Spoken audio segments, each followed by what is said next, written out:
Muchísimas gracias por continuar con nosotros y como es habitual a esta hora del día, aquí en Mega Noticias le damos inicio a nuestra mesa de análisis. Le doy la bienvenida a Arturo Carranza, director de proyectos de energía de AXA Consultores, y también está con nosotros Abril Moreno Albarrán, directora general de Energía a Debate. Gracias, Abril, gracias, Arturo, por estar con nosotros. Gracias a ti, Alberto, muchísimas gracias. Y Arturo, ¿cómo estás? Qué gusto. Buenas tardes, gracias por la invitación. Primero las damas, si me permites, Arturo Carranza. Abril, dice la Resistencia Civil de Veracruz, la leyenda de Chucho el Roto, que hay que establecer la tarifa de 80 centavos el kilowatt de la energía porque es un precio justo. Estamos en el 2022. Esa película ya la vimos, pero ¿es lo correcto, es lo justo que se determinen tarifas fijas para beneficiar a la población? Pues definitivamente no, Alberto. Mira, te lo voy a dejar como muy puntual, lo vamos a ver. El 28 de diciembre del 2018, el presidente López Obrador le dijo al secretario de Hacienda que por decreto justamente la tarifa de suministro básico, es decir, la tarifa de los hogares, los que pagamos nosotros, y algunos pequeños comercios e industrias, que esta tarifa estuviera por decreto indexada al precio, al índice nacional de precios del consumidor. Eso significa que por decreto nuestras tarifas de los hogares van subiendo conforme a la inflación, y si hoy tenemos ya una inflación de arriba de un 7.22%, esto implica que nuestras tarifas por decreto están subiendo conforme va subiendo la inflación. Es decir, se ha hecho en este país por decreto, se han puesto este tipo de tarifas, pero no es lo que se debe hacer. Se debe de manejar con base en el mercado y con base en el costo de la generación eléctrica, que no está sucediendo en ese sentido. La reforma del presidente, por ejemplo, también habla de estos precios justos. Pero, por ejemplo, ¿qué es un precio justo? Si vamos a utilizar los generadores que son más caros, que son más viejos, que nos cuesta más la generación eléctrica, y esto lo estoy hablando quizás para la parte industrial, porque, como te digo, en la parte de los hogares está por decreto indexada a la tarifa, indexada al índice nacional de precios. Sí. Entonces, si vamos a pagar, ¿qué es justo? Si vamos a pagar tarifas o generación más cara. En la reforma nunca se habla, en esta iniciativa de reforma, nunca se habla de que va a haber precios más bajos, ¿no? Claro. Entonces es muy complejo que por un decreto, pues también vayan cuando la generación eléctrica nos está costando, y tienen entonces que meter subsidios, que el año pasado fueron de 73,000 millones de pesos. Exactamente, aquí está ese asunto, ¿no? Lo justo sería que no pagáramos, ¿no? Que fuera gratis. O sea, si la vamos a pagar con otros impuestos y vamos a mantener a la CFE, pues que no nos cobren la energía eléctrica. ¿Sería lo justo, no, Arturo Carranza? Pues lo justo es que se establezcan, desde mi punto de vista, tarifas que correspondan a los costos que van implícitos en estas mismas. Déjame explicarme un poco, Alberto. El costo de la tarifa eléctrica está definida actualmente por una metodología que establece la Comisión Reguladora de Energía, y en el cual el componente más importante tiene que ver con los combustibles que se utilizan para generar electricidad. Otro tanto tiene que ver por el costo que significa o que representa transportar, distribuir y comercializar la energía eléctrica, pero definitivamente el componente más importante tiene que ver con los combustibles que se utilizan, y un poco lo que veníamos viendo con el modelo energético que se construyó en 2013 es que las tecnologías más eficientes, hablo de manera particular la eólica y la solar, jugarían un papel determinante para, en un horizonte de mediano y largo plazo, aspirar a bajar la tarifa eléctrica, justamente porque estas tecnologías son más competitivas, además que, como se sabe, representan beneficios para el medio ambiente. Lo cierto es que con esta reforma que se está planteando del Ejecutivo, el componente de los combustibles eléctricos deja de jugar un papel determinante para que, como se ha comentado en esta mesa, sea la Comisión Federal de Electricidad la que determine cuánto es lo que se debe cobrar por una tarifa eléctrica, y en términos concretos esta propuesta significaría socializar los costos del establecimiento de una tarifa eléctrica para todos los ciudadanos, cuando en términos generales lo equitativo es que paguen más los que más consumen. Sí, exactamente, porque Abril, porque tú estableces un precio, lo consideran justo, ellos bajo su visión dicen este es un precio justo.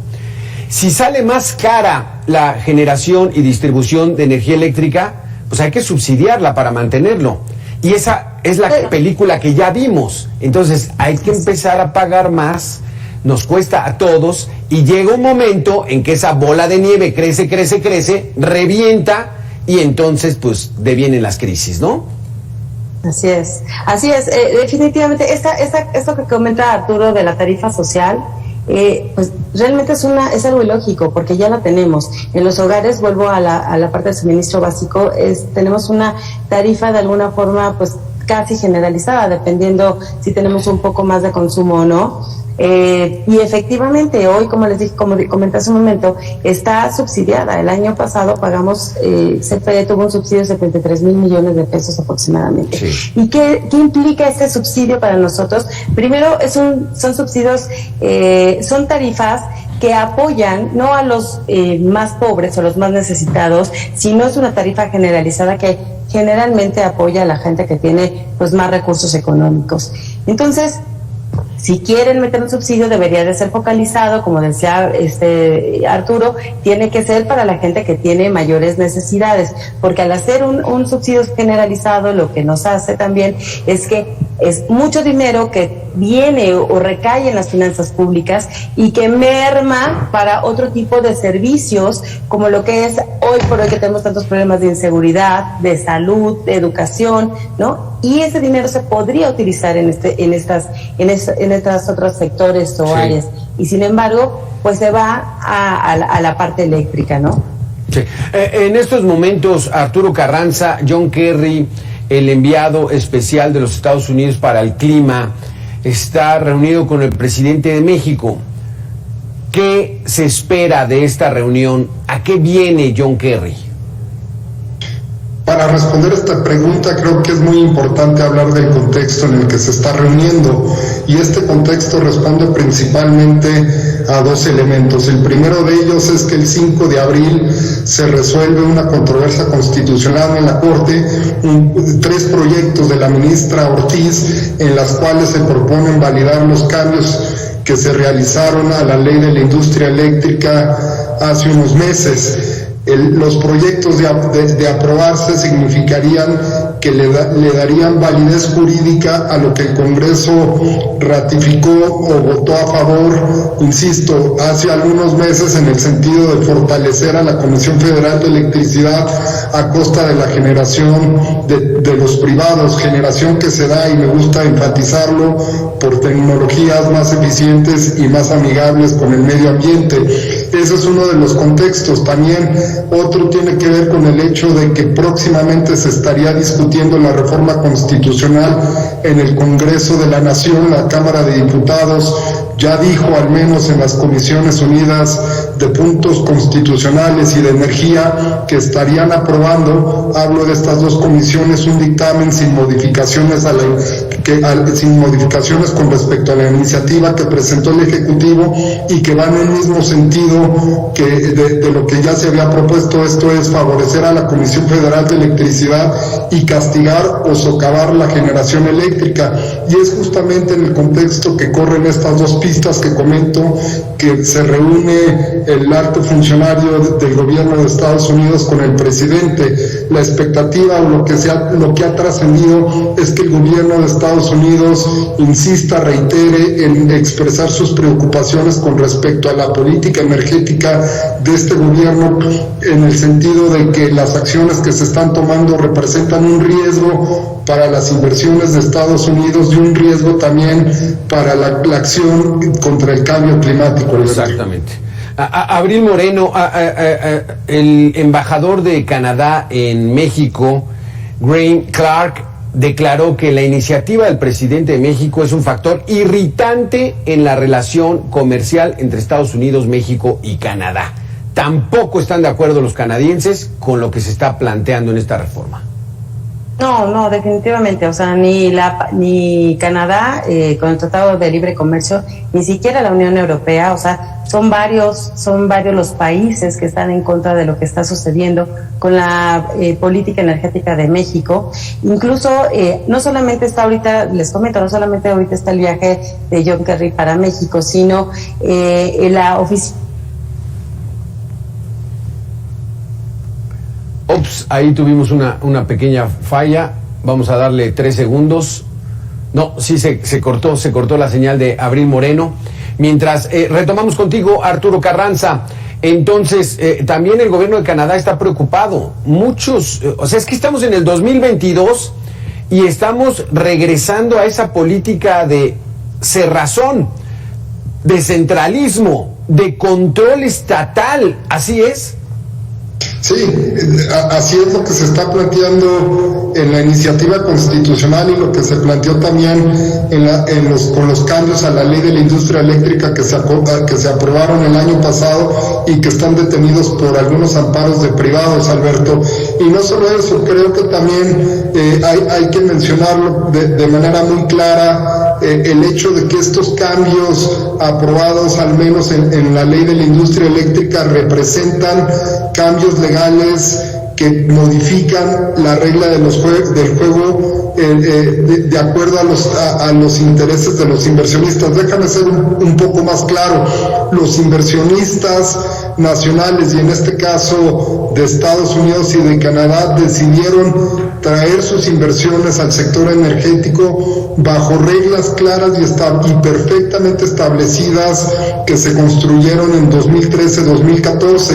Y las modificaciones a la LIE y estos planteamientos de modificar la Constitución representan un cambio de esas reglas a partir de las cuales se trajeron inversiones. Y estos cambios en las reglas, desde luego, que implican cambiar el modelo de negocios de estas inversiones, plantear nuevas expectativas y a luces significa totalmente algo legalmente que no tiene sustento. Los inversionistas vienen, invierten bajo ciertas reglas y se las cambian. Creo que es entendible que manifiesten inquietudes y que manifiesten desacuerdos. ¿No será, Arturo y Abril Moreno, que a lo mejor el mundo está girando hacia el regreso de ese estatismo económico?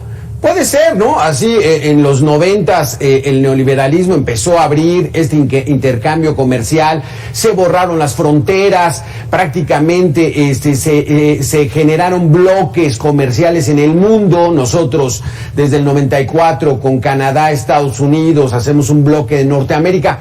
¿No será que el gobierno está siendo visionario y dice, viene el regreso del estatismo? Mira, la realidad es que sí, efectivamente ya hay varios países que han retomado este término de esta parte de estatismo, en donde los gobiernos están obteniendo nuevamente mayor poder.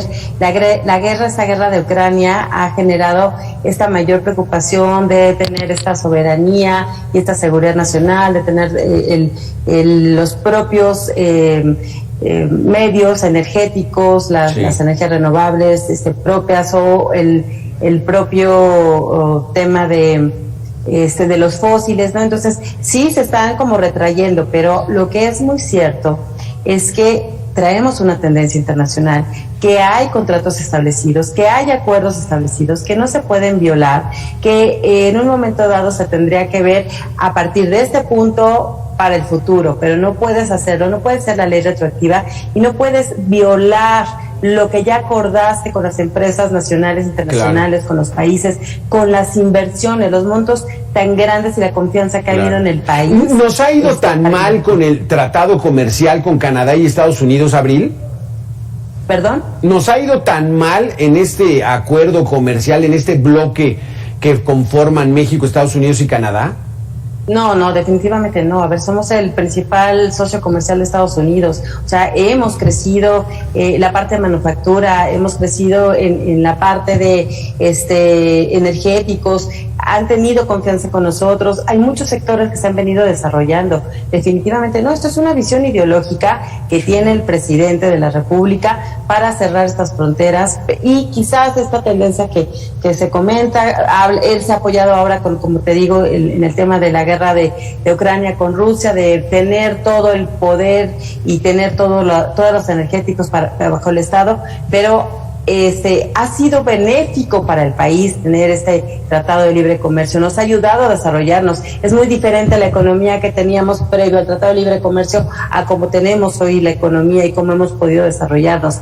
El tema es que como te digo, si en un momento dado hay una visión gubernamental que se quiere cerrar las fronteras, ok, pero tiene que ser de este punto para adelante. No puedes violar y agredir todos los contratos internacionales que han venido. No puedes tener esta concentración del poder si estás afectando lo que ya se hizo en el pasado, ¿no? Y te lo doy nada más algo muy claro. En la parte de renovables estábamos en la intención de renovables, que éramos el tercer, cuarto país a nivel mundial de que la gente quería invertir en nuestro país. Hoy somos el número 43 en el mundo.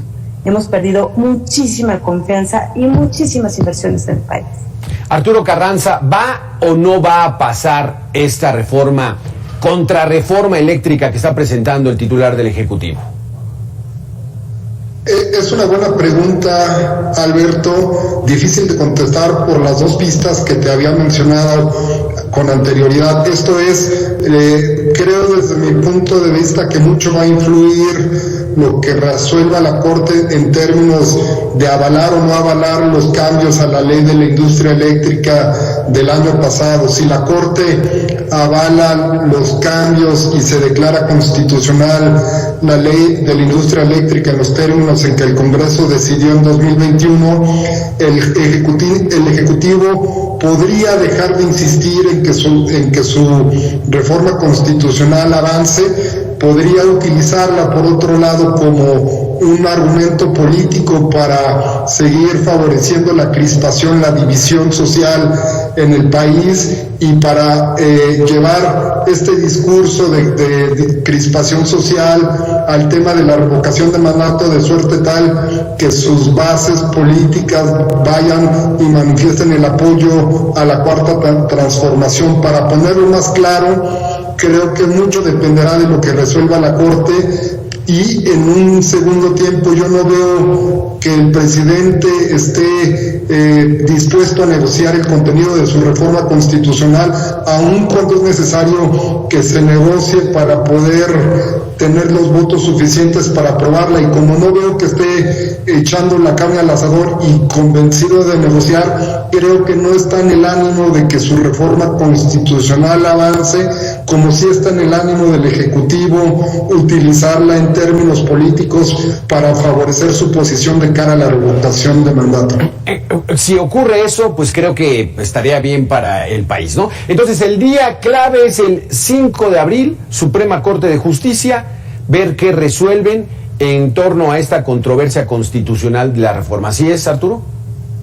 Es correcto, Alberto. Una primera estación importante pasa por el 5 de abril. 5 de abril, entonces vamos a estar al pendiente. Gracias, Abril Moreno, por haber estado con nosotros. Gracias, Arturo Carranza, muy interesantes sus conceptos, y esperemos vernos pronto aquí en Mega Noticias. Muchas gracias. Gracias, Alberto. Gracias. Ahí está el tema, muy interesante lo que está ocurriendo.